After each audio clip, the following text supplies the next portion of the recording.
करना, तौबा करना ये अल्लाह को पसंद है। समझ पा रहे हैं क्या? और इससे अल्लाह पाक बंदे को अपना महबूब बना लेता है, अपना प्यारा बना लेता है।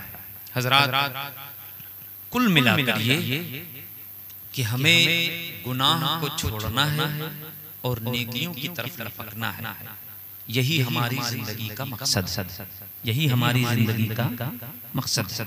और हमें जिंदगी इसी तरह गुजारना है। जो इस निहज पर जिंदगी गुजारेगा वही कामयाब होगा, और जो इससे हट करके अपनी मनमानी जिंदगी गुजारेगा वो खसारे और धोखे में होगा। खुदा न करे अगर ईमान पर मौत ना आई, अगर इस्लाम पर मौत ना आई, तो फिर कुछ बनाए नहीं बनेगा, कुछ कोई चांस ही नहीं है आपके बच पाने का कि आप जहन्नम से बच जाएं। समझ पा रहे हैं कि नहीं? हाँ। और अगर ईमान पर मौत आई है तो फिर चांसेस हैं, चांस नहीं चांसेस हैं। कभी हाफिज़ कुरान शफाअत कर लेगा, कभी आलिम कुरान शफाअत करेगा, कभी कारी कुरान शफाअत करेगा, कभी हाजी शफाअत करेगा, और अगर कोई न करे तो आमिना के लाल शफाअत फरमाएंगे। जरा बोले ना सुभान अल्लाह। ये हदीसों में समझ पा रहे हैं? मेरे सरकार ने फरमाया अदना अदना मिन खरदल, राई के दाने के बराबर, बल्कि उससे कम, बल्कि उससे भी कम, उससे भी कम। राई के दाने के बराबर, राई के दाने से कम, और उस कम से भी कम अगर सीने में ईमान था और मौत आई, तो मेरे सरकार फरमाते हैं जो बड़े बड़े उसने गुनाह किए हैं, गुनाह कबीरा किए हैं, नमाजें छोड़ी हैं, रोजे छोड़े हैं, गालियां दी हैं, झूठ बोला है, माँ बाप को सताया है, ये सब गुनाह कबीरा है, बड़े बड़े गुनाह। बगैर तौबा अगर कोई मरेगा तो जहन्नम में जाएगा। मेरे सरकार फरमाते हैं जहन्नम में वो अपने काले करतूत की बुनियाद पर चला गया होगा, लेकिन राई के दाने से कम, बल्कि उससे भी कम अगर सीने में ईमान था तो पूरा जिस्म जल करके खाकिस्तर होगा, कबाब हो जाएगा, लेकिन चेहरा भी झुलस जाएगा, मगर उसका दिल नहीं जलेगा जिसमें ईमान राई के दाने से कम है। और उसी चमक से मैं उसे जहन्नम से निकाल लाऊंगा और जन्नत की नहर में गोता लगवाऊंगा, और फिर हमेशा के लिए अल्लाह की बारगाह में गुजारिश करके उसे जन्नत में दाखिल करूंगा। कभी वो जन्नत से नहीं निकलेगा। सुभान अल्लाह, माशाअल्लाह, माशाअल्लाह। लेकिन ये कब होगा? जब ईमान पर खात्मा। समझ पा रहे?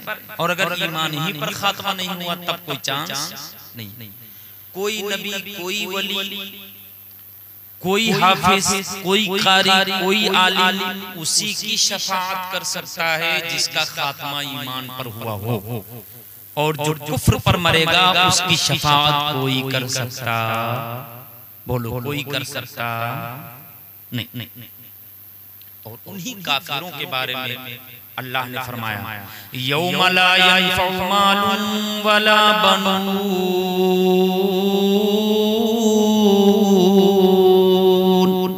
क़यामत वाले दिन न माल फायदा देगा न बेटे फायदा देंगे। और फमालना मिन शाफिईन वला सदीक़िन हमीम।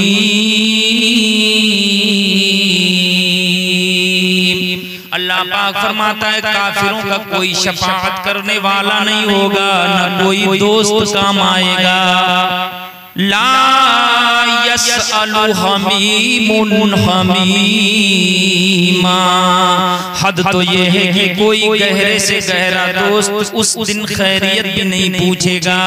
लेकिन अगर ईमान पर खात्मा हुआ है तो कहीं न कहीं से काम बन जाएगा, और अगर कोई काम ना बनाए तो लास्ट में मुस्तफा जाने रहमत काम आएंगे।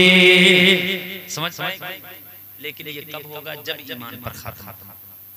किस पर खात्मा बोलो एक बार। और ईमान पर खात्मा कैसे होता है?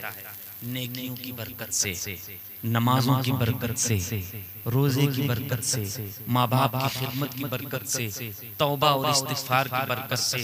नेकियां करते रहो, हमेशा अल्लाह का जिक्र करते रहो, तो नेकियों की बरकत से मौत आएगी तो ईमान पर आएगी। और गुनाहों की नहुसत से हो सकता है कि खात्मा ईमान पर न हो, इसलिए गुनाहों से बचते रहो कि कहीं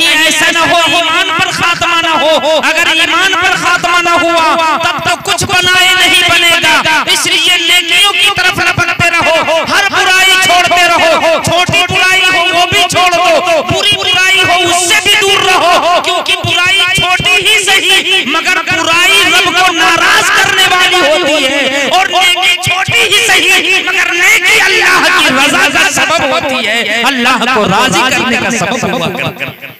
इसलिए किसी छोटे अमल को, छोटी नेकी को छोटा समझकर छोड़ना नहीं चाहिए, क्योंकि अल्लाह को राजी करने का सबब है। और किसी छोटे गुनाह को छोटा समझकर करना नहीं चाहिए, क्योंकि ये रब की नाराजगी का सबब है। समझ पा रहे हैं कि नहीं? और अल्लाह कादिर मुतलक है, गनीयुन हमीद है, बेपरवाह है। शैतान ने एक बार गलती की और इबादतें इतनी कि हम गिन नहीं सकते। अल्लाह नाराज हो गया। अल्लाह नाराज हुआ तो हमेशा के लिए जितने जहन्नमी हैं उन तमाम जहन्नमियों का सरदार वही है। समझ पा रहे हो कि नहीं? हाँ हाँ। क्या हुआ था? बस हजरत आदम अलैहिस्सलाम के आगे झुका नहीं, यही तो हुआ। हजरत आदम को सजदा नहीं किया, बस इतनी सी बात थी ना। अल्लाह के आगे झुकने से इनकार नहीं किया था, आदम के आगे झुकने से इनकार किया तो फिर मार दिया।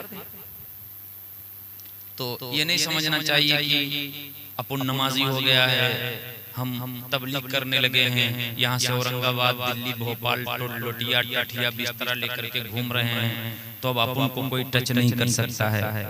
तुम्हारे दादा के साथ ये हो चुका है। अल्लाह के आगे झुकता रहा, इबादत करता रहा, सजदे करता रहा, हजारों साल इबादत की। तफासिर में आया है उसके सजदे अगर जमीन पर बिखेरे जाएं तो राई के दाने के बराबर जमीन का कोई हिस्सा खाली नहीं होगा जहां शैतान का सजदा न पहुंच जाए। इतने सजदे किए थे, मगर आदम को सजदा करने का हुक्म अल्लाह ने दिया था, आदम के आगे नहीं झुका। अब आदम को सजदा कैसा कराया जा रहा था? इबादत का सजदा नहीं था, वरना आदम को